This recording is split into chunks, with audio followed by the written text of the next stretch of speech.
Takže máme ještě jednu schůzku.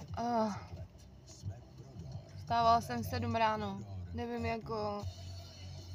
Nikdo si nedokáže představit, jaký to je pro mě stát v 7 ráno. Nemůžu, už ani nevidím. Já vidím, ale jsem už ospala. Už bych šla spinkat. Ty taky, veď? No to co je? Co na mě tak koukáš?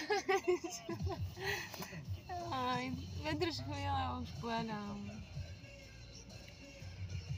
A byli jsme za tou doktorkou.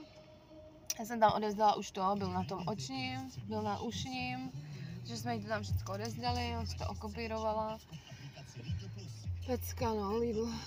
A v Lidlu jsme byli vlastně, kde ještě? Všude možně. A teď ještě musíme jet na tu logopedii. Ale vůbec se mi tam, vůbec nechce, protože jsem už úplně jakože... Asi tak. Asi vyjdu ještě chvíli na vzduch.